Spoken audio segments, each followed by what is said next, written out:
Bienvenue sur Génération 4080. Voici 6 excellentes raisons de rester près de votre famille, de vos liens de sang. Reste avec moi, je t'explique. 1. Un soutien émotionnel en béton. La vie, oui, c'est une montagne russe. Il y a des jours où tout roule, puis d'autres fois où tout part à la dérive. Dans ces moments-là, savoir que tu as quelqu'un quelque part qui, malgré tout, malgré ce qui s'est passé, malgré ce qui s'est dit, malgré vos histoires sombres et tordues, ben, elle est toujours là, cette famille, pour t'accueillir, te comprendre, t'écouter.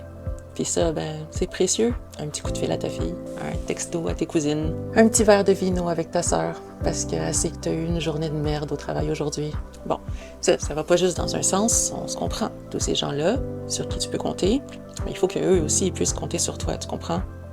Sauf que être là pour les membres de sa tribu, on s'entend que c'est quand même assez gratifiant.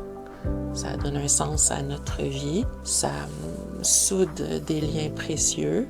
En fait, c'est des liens uniques qu'on peut absolument pas retrouver ailleurs. Parce que ta famille, c'est les seuls qui te connaissent vraiment, depuis le début, depuis l'origine, depuis la genèse. Puis ça, ben, tu le sais peut-être pas, mais c'est un sacré trésor. 2. Un sentiment d'appartenance. Faire partie d'un groupe, d'une famille, ça donne comme un repère, voire un repère. Peu importe où ce que tu es dans ta vie, il y a ces gens-là. Ces gens-là, eux non plus, pourront jamais nier que vous avez le même sang qui coule dans les veines. Puis ça, c'est quelque chose qui va vous unir à jamais, que vous le vouliez ou non. Tu le sais peut-être pas, mais c'est des gens qui t'aiment, comme t'es.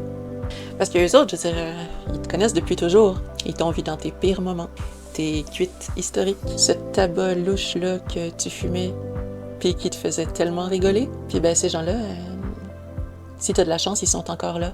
Pourquoi? Parce que les liens du sang, ça ne s'efface pas et ça ne se remplace pas non plus. Si c'est pas de l'amour, ça, ben, je sais bien pas ce que c'est. Des fois, on pense que la famille, c'est un bagage qu'on traîne. Mais je dirais que c'est plutôt une ancre dans notre voyage, un amarrage qui est solide quand ton bateau fout le camp. Un phare en eau trouble. Après le décès de mon conjoint, Benoît, c'est vers eux, naturellement, que je suis revenue. Parce que quand tout chavire, c'est mieux de se diriger vers des gens qui vont nous remettre à flot.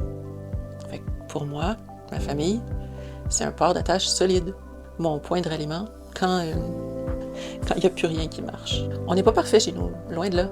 Mais on a un point en commun, c'est que, pour nous, la famille, c'est sacré. Puis ça, ben, c'est réconfortant. Bon, je suis consciente que cet ancrage-là, c'est pas la même chose pour tout le monde. C'est pas prescrit pour tout le monde. C'est peut-être un privilège que j'ai de réussir à m'entendre avec ma famille. Puis ça, malgré les différences, malgré nos fuites occasionnelles. Parce que j'ai passé 5 ans en exil, loin des miens, sans contact. J'étais en quête, j'imagine, d'une nouvelle vie, d'une nouvelle moi, peut-être même d'une nouvelle famille. Mais aujourd'hui, je réalise que j'essayais juste de me convaincre que l'herbe était peut-être plus verte chez le voisin. Je voulais sans doute faire comme tout le monde, pour être à la mode. Allez savoir. 3. Des souvenirs qu'on ne regrettera jamais. Les soupers animés, les fêtes improvisées, les fous rires autour d'un verre de vin, d'une bière ou les silences, des fois, qui suffisent pour dire ce qu'on a à dire. Ces instants-là, ça s'achète pas, ça s'invente pas, ça se reproduit pas. Jean Racine, un jour, a écrit « Tout nous trahit ». La voix, le silence, les yeux et les feux mal couverts n'en éclatent que mieux. Quand on est loin de notre famille physiquement ou mentalement, ben, on se dit toujours, bah, il y aura d'autres occasions, plus tard, j'y reviendrai. Mais la vérité, c'est qu'on ne sait jamais combien de temps il nous reste. Combien de temps il nous reste pour créer des nouveaux souvenirs. Un jour, on se surprend à repenser à nos vieux Noëls, des fois un peu chaotiques, des fois arrosés d'alcool. Chez nous, ça levait le coude un petit peu. Bah, peut-être pas juste un petit peu. Puis, chez nous aussi, on est des gens explosifs. On a le verbe « haut », comme on dit. C'est pas toujours un bon mélange, mais avec le temps, quand on y met un peu du sien, ben on réussit comme à arrondir un peu les angles, à tempérer le souvenir des mauvais moments pour finalement garder que ce qui était pas si mal, des discussions qui pouvaient sembler anodines à l'époque, mais qu'avec du recul, elles nous font réaliser à quel point elles ont forgé, transformé nos vies, à quel point elles nous ont permis de nous former les valeurs les plus belles, des valeurs qui font de nous, nous. Fait qu'il faut arrêter de croire qu'il va y avoir un plus tard, parce qu'un jour plus tard, il n'existe plus. Élève-toi au-dessus de la mêlée pour voir plus loin, parce qu'au final, s'il y a bien une chose qu'on ne regrette pas dans la vie, c'est d'avoir su bien aimer. 4. Grandir avec un soutien constant. Peu importe notre âge, on a toujours quelque chose à apprendre de notre famille.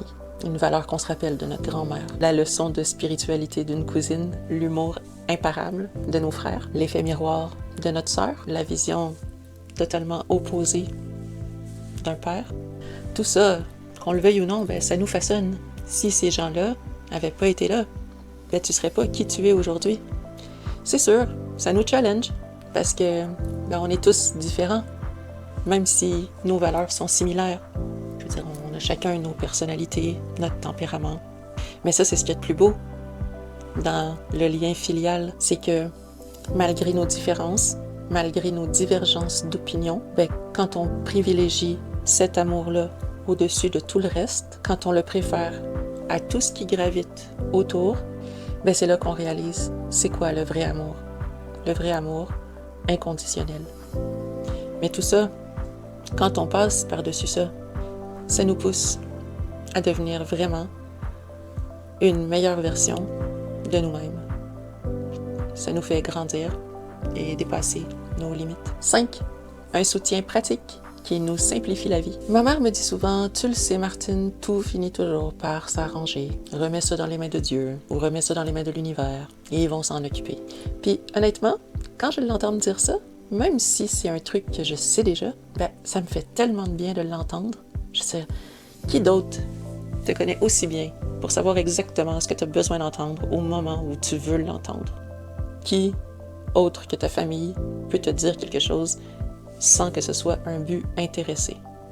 Parce que la famille, c'est pas juste du blabla émotionnel, c'est aussi une force logistique, une force qui protège le bien commun, un bien commun dont tu fais partie. Tu sais, toi, tu penses peut-être pouvoir tout gérer tout seul, mais ça, souvent, c'est jusqu'à ce que tu aies besoin de quelqu'un pour te déménager, que tu aies besoin d'un lift, que tu aies besoin d'un prêt d'urgence ou que tu aies besoin de quelqu'un pour monter ton abri tempo. Parce que quand le sang est en détresse, c'est dur de dire non. J'ai peut-être la chance d'avoir une famille qui est comme ça. Ça me fait du bien de savoir qu'il n'y a pas quelqu'un qui va me jerker dans les mains dernière minute en cas de panique à bord. Je trouve ça sécurisant. 6.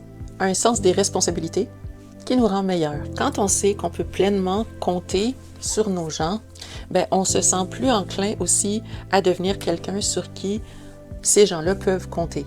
Ça nous pousse à être plus solides parce qu'on veut pouvoir redonner ce qu'on a reçu.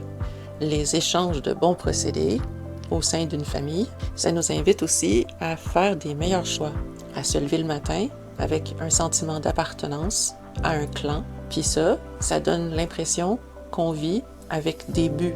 Parce que quand on est responsable autant de soi-même que des personnes qu'on aime et qu'on respecte, de ces mêmes gens qui à leur tour nous aiment et nous respectent, c'est quand même une motivation puissante pour faire de quoi de notre vie, pour avancer dans l'avenir avec confiance.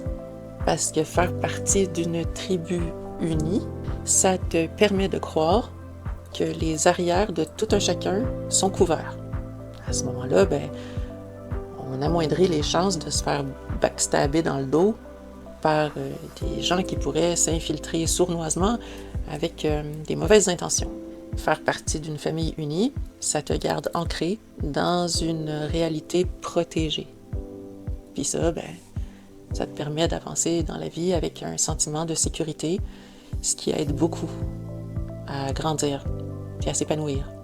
Conclusion. Fait qu'au fond, c'est peut-être ça le plus beau cadeau offert par la famille. C'est savoir qu'on fait partie de quelque chose qui est plus grand que soi, d'un univers en soi. Alors, dites-moi, vous, comment ça se passe avec votre famille? Est-ce que vous êtes proches? Ou peut-être que vous avez décidé de prendre du recul pour un certain temps, comme moi j'ai fait? Est-ce que vous croyez qu'un jour, vous allez leur revenir. Je suis certaine qu'ils s'ennuient de vous. Parce que, au final, peu importe le temps qu'on passe à la dérive, loin de nos proches, ben, faut pas oublier que des racines, ça se coupe jamais vraiment complètement. J'ai hâte de te lire, j'ai hâte de lire tes commentaires. Cette vidéo-là t'a parlé? Ben, like-moi, abonne-toi. Puis en attendant notre prochain sujet, ben, paix, amour, puis à la prochaine.